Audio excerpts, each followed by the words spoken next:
सरकार की नीति तो मेरे को जहाँ तक लग रहा है कि सरल नहीं दिख रही है। अगर सरल दिखती तो हम पिछले 6 महीने से पत्राचार कर रहे हैं और 3 तारीख से हड़ताल पे बैठे हैं, है ना। तो वो अभी तक के हमारे मांगों पे सहानुभूतिपूर्वक विचार करती और हमें इतने दिनों तक यहाँ बैठना नहीं पड़ता। सरकार दोगली सरकार है। पहले तो मानेंगे कि गुस्सा लिखित में दे दिए थे, अभी साल वो नहीं कर रहे हैं। ऐसा है। उस टाइम देख रहे हैं यहाँ के जो जन सैलाब, हमारे कर्मचारियों का जो एकत्रीकरण हुआ है वो कहीं न कहीं शासन के प्रति आक्रोश को व्यक्त करती है। हमको आज भरोसा है वैसे सरकार पर कि आज हमारी मांग पूरी हो जाए। यदि मांग पूरा नहीं होता है, कल से हम अपना रणनीति बदलेंगे और उग्र आंदोलन की ओर हम अग्रसर होंगे।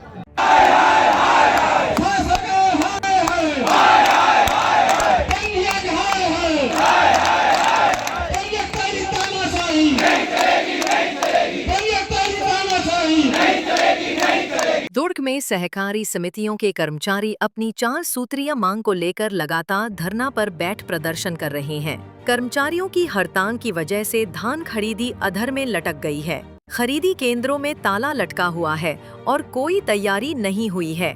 धान खरीदी के लिए टोकन की प्रक्रिया शुरू हुए 3 दिन बीत चुके, लेकिन एक भी किसान को धान बेचने के लिए टोकन नहीं मिल पाया है। आपको बता दें, ऑफलाइन और ऑनलाइन दोनों सुविधा पूरी तरह से बंद पड़ी है। हड़ताल में बैठे सहकारी समितियों के कर्मियों को हड़ताल खत्म कर काम शुरू करने नोटिस भेजा जा रहा है। इसी कड़ी में दुर्ग जिला सहित प्रदेश भर में सहकारी दुर्ग के मानस भवन के पास आंदोलन में बैठ प्रदर्शन कर रहे हैं। इस दौरान कर्मचारियों को कहा है कि जब तक उनकी मांग पूर्ण नहीं की जाएगी तब तक आंदोलन जारी रहेगा।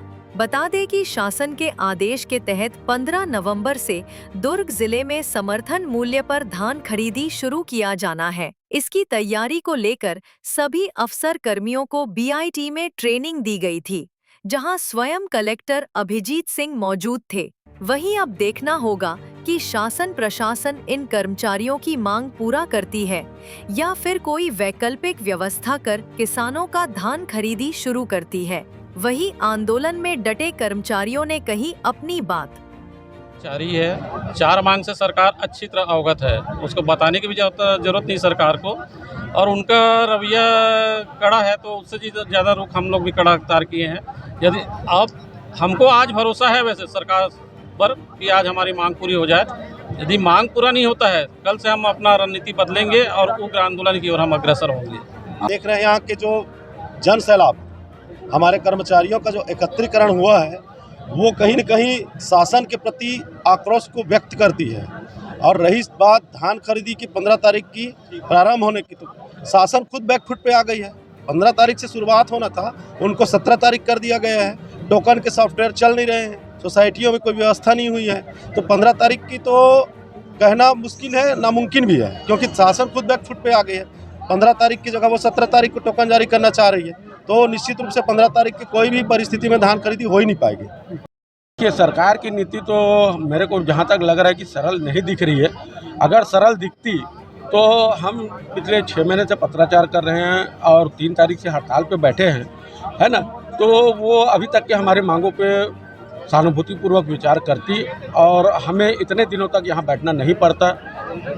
हम अभी तक के हमारी मांग वो मान लिए होते और हम काम पे लौट गए। धान खरीदी में कई प्रकार की दिक्कत आते, खुद हम 20 साल से करत आते हैं, तब वो कई ठो ऐसी समस्या है जो हम खुद नहीं कर पाए, ऊपर वाले से पूछे पड़े थे। ऐसा क्यों लगता है कि आप ही लोगों को काम कर सकते और कोई नहीं कर सकता? हम लोग का अनुभव है ना भैया, हम लोग का अनुभव है, इसी कारण हम लोग अपने डंके के जोर पे बोल सकते हैं कि हम लोग धान खरीदी अच्छे से कर सकते हैं। सरकार दोगली सरकार है। पहले तो मानेंगे कि गुस्सा लिखित में दे दिए थे, अभी साल वो नहीं कर रहे हैं। ऐसा है। उस टाइम पिछले साल और हड़ताल की इसी दिन में हम लोग धान खरीदी के दिन में तो पूरा मान गए थे, लिखित में भी दे दिए थे कि आश्वासन दे दिए थे लिखित में कि आप लोग का मांग जायज़ है करके। उसके बाद सरकार बनने के बाद मतलब वो अभी भी मानने को तैयार नहीं मान रहे, कहा जाए।